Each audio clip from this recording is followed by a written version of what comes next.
बिस्मिल्लाहिर्रहमानिर्रहीम। अस्सलामु अलैकुम। आज हम क्लास फर्स्ट चैप्टर 4 का लेक्चर 12 लेने जा रहे हैं और हमारे पास जो टॉपिक है आज एक नया टॉपिक है एवापोरेशन। इसका सब्जेक्टिव पार्ट भी हमने पढ़ना है और इसके अलावा इससे रिलेटेड जो शॉर्ट क्वेश्चन आ चुके हैं प्रीवियस पेपर्स में वो भी आज हम पढ़ेंगे इंशाल्लाह। सबसे पहले डेफिनेशन है एवापोरेशन की। This spontaneous change of liquid into its vapor at a given temperature and pressure is called evaporation and it continues at all temperatures।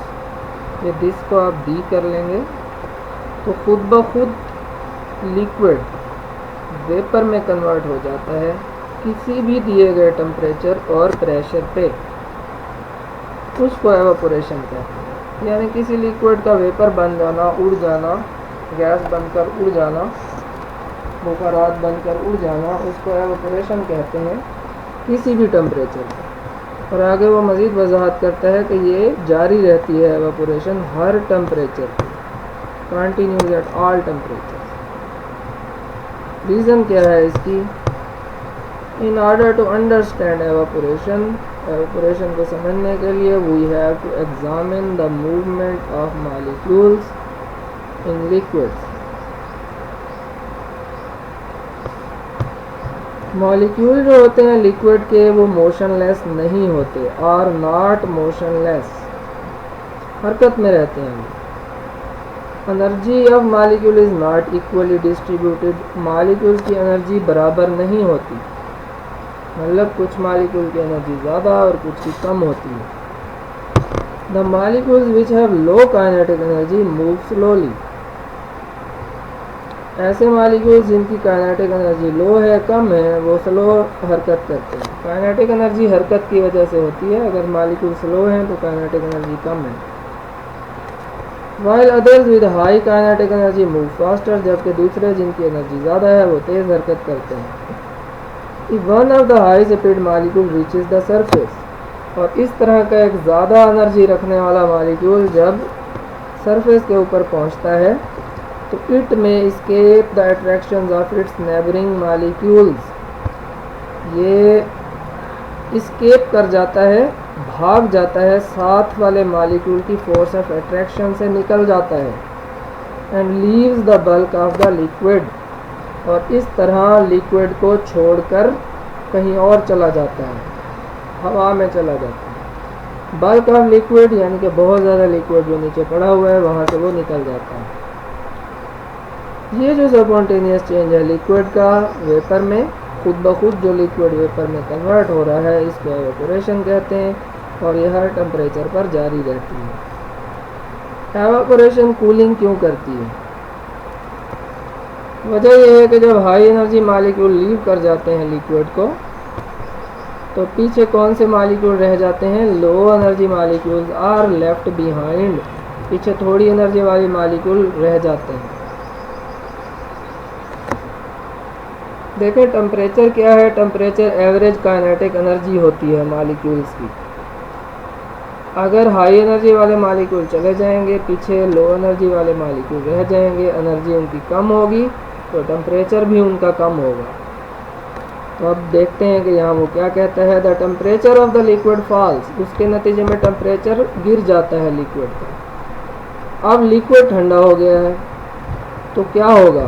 Surrounding से हीट आएगी उस लिक्विड की तरफ and heat moves from the surrounding to the liquid and then temperature of the surrounding also falls, और उसके नतीजे में surrounding की हीट जो है उस पानी की तरफ या उस लिक्विड की तरफ मूव करती रहेगी और सराउंडिंग में हीट कम हो जाने की वजह से सराउंडिंग का टेम्परेचर गिर जाएगा। इसकी बेस्ट एग्जांपल ये है कि अगर हम दरिया के किनारे खड़े हों तो वहाँ ठंडी हवा चलती है क्योंकि सराउंडिंग की हीट जो है वो दरिया के पानी में चली जाती है और दरिया का पानी एवापोरेट होता रहता है। सराउंडिंग की हीट दरिया में मुंतकिल होने की वजह से सराउंडिंग में हमें हवा ठंडी लगती है, मौसम ठंडा लगता है। तो एवापोरेशन जितना ज़्यादा तेज़ होगी जिस जगह पे, ठंडक का एहसास उतना ही ज़्यादा होगा। फैक्टर्स अफेक्टिंग एवापोरेशन, यहाँ कुछ फैक्टर्स हैं जो एवापोरेशन के रेट को कंट्रोल करते हैं, जैसा कि सरफेस एरिया। सिंस चूँकि एवापोरेशन होती है लिक्विड सरफेस से, so if surface area is increase, अगर हम उस एरिया को ही बढ़ा दें जहाँ से लिक्विड के मालिक्यूल ऊपर जा रहे हैं उसको लीव करके,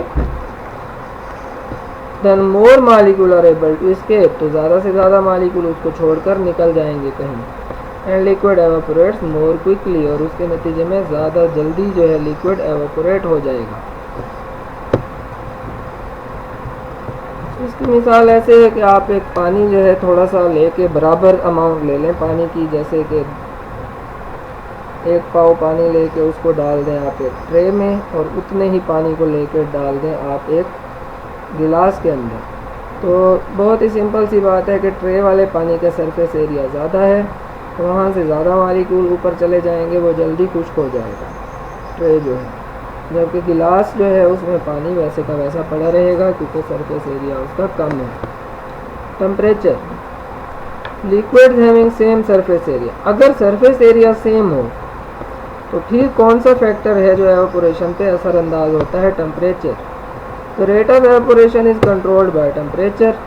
हायर टेम्परेचर पे molecules having greater energy, molecule की एनर्जी ज़्यादा होती है, तो रेट ऑफ एवापोरेशन इंक्रीज, इसलिए वो ज़्यादा जल्दी वेपर में कन्वर्ट होना शुरू हो जाता है। और ये तो कॉमन ऑब्जर्वेशन है कि जब आप पानी को या दूध को गर्म करते हैं तो उसके वेपर्स जो है वो जल्दी और ज़्यादा से ज़्यादा बनना शुरू हो जाते हैं। इंटरमॉलिक्यूलर फोर्सेस, इनका क्या इफेक्ट है? अगर फोर्सेस वीक हैं तो सिंपल है कि रेट ऑफ एवापोरेशन बढ़ जाएगा, क्योंकि फोर्सेस मॉलिक्यूल्स की कम है तो वो जल्दी वेपर में कन्वर्ट हो जाएंगे। Rate of evaporation is faster. For example gasoline petrol है, whose molecule experience weaker London forces of attraction. Non polar होता है पेट्रोल, गैसोलीन जो है नॉन पोलर है, तो लंडन फोर्सेस होती हैं उसके अंदर जो कि वीक होती हैं बहुत ही, इसलिए evaporate much faster than water. यही वजह है कि पेट्रोल बहुत ज़्यादा तेज़ी से एवापोरेट होता है एज़ कम्पेयर टू वाटर। और उसकी फास्ट एवापोरेशन की वजह से ही अगर हम पेट्रोल को हथेली पर रखें तो हमारी हथेली जो होती है ठंडी होना शुरू हो जाती है। अब है हमारे पास शॉर्ट क्वेश्चन इससे रिलेटेड। तो एवापोरेशन को डिफ़ाइन करें और रेट ऑफ एवापोरेशन पे जो फैक्टर असरअंदाज होते हैं उनके नाम लिखें। डेफिनेशन हम पढ़ चुके हैं, फैक्टर्स अभी हमने पढ़े हैं, ये उनके नाम लिखे हुए। एवापोरेशन काजेज कूलिंग, ये ऊपर हमने पढ़ा था, थोड़ा यहाँ दोबारा देख लेते हैं। टेम्परेचर जो है average kinetic energy of molecule को हम टेम्परेचर कहते हैं किसी भी लिक्विड के। जब लिक्विड एवापोरेट होता है तो हाई एनर्जी मॉलिक्यूल चले जाते हैं लिक्विड से और टेम्परेचर लिक्विड का गिर जाता है। इसकी कमी पूरी करने के लिए, कंपनसेट करने के लिए इसको हीट फ्लो करती है सराउंडिंग से उस लोअर टेम्परेचर रीजन की तरफ। उसके नतीजे में this causes the temperature of surrounding to decrease, और सराउंडिंग का टेम्परेचर कम हो जाता है। तो एवापोरेशन काजेज कूलिंग, और नतीजे के तौर पर सराउंडिंग ठंडी हो जाती है और हम कहते हैं कि ये कूलिंग करती है। One feel sense of cooling under fan, जब हम नहा कर आते हैं या हम पानी जो है लगा हुआ हो अगर बॉडी पार्ट्स के ऊपर वेट हो स्किन हमारी, तो पंखे में बैठने से हम देखते हैं कि हमें ठंडक महसूस होती है। उसकी वजह क्या है? वो कहते हैं नहाने के बाद स्किन वेट हो जाती है तो वाटर मॉलिक्यूल एवापोरेट होते हैं वो, और हीट वो एब्जॉर्ब करते हैं बॉडी से। और रेट ऑफ एवापोरेशन अगर बढ़ाना है तो एयर जो फ़ैन के ज़रिए आ रही होती है वो उन पानी के मॉलिक्यूल को ज़्यादा तेज़ी से एवापोरेट करना शुरू कर देती है। नतीजा ये निकलता है कि बॉडी टेम्परेचर डिक्रीज़ हो जाता है और हम सेंस ऑफ कूलिंग को फील करते हैं पंखे के नीचे। एवापोरेशन हर टेम्परेचर पे होती है। ऊपर हमने पढ़ा था कि मोशनलेस नहीं होते मॉलिक्यूल, हरकत में रहते हैं। कुछ की एनर्जी लो होती है, कुछ की एनर्जी ज़्यादा होती है, वो फास्टर होते हैं। और हाई स्पीड मॉलिक्यूल सरफेस पे जाते हैं तो वो एस्केप कर जाते हैं। ये सारे ऊपर जो हमने पढ़ा है वही कुछ लिखा हुआ है, ये वहीं से आप कर सकते हैं टोटल। और एवापोरेशन हो जाती है और ये हर टेम्परेचर पर जारी रहती है। बस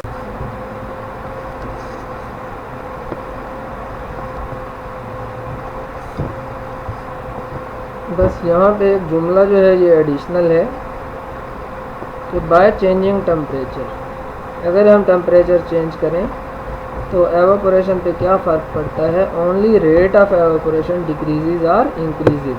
टेम्परेचर कम करेंगे तो रेट ऑफ एवापोरेशन कम हो जाएगा, टेम्परेचर बढ़ाएंगे तो एवापोरेशन के होने की शरह यानी रेट ऑफ एवापोरेशन बढ़ जाएगा। बहरहाल हर टेम्परेचर पे एवापोरेशन होती है क्योंकि हर टेम्परेचर पे कुछ मालिक्यूल हाई एनर्जी वाले होते हैं और बाकी लो एनर्जी वाले होते हैं। हाई एनर्जी वाले एवापोरेट हो जाते हैं। लास्ट क्वेश्चन है, बहुत ही इम्पोर्टेंट है, 10 बार आ चुका है, एक्सरसाइज में भी है ये क्वेश्चन।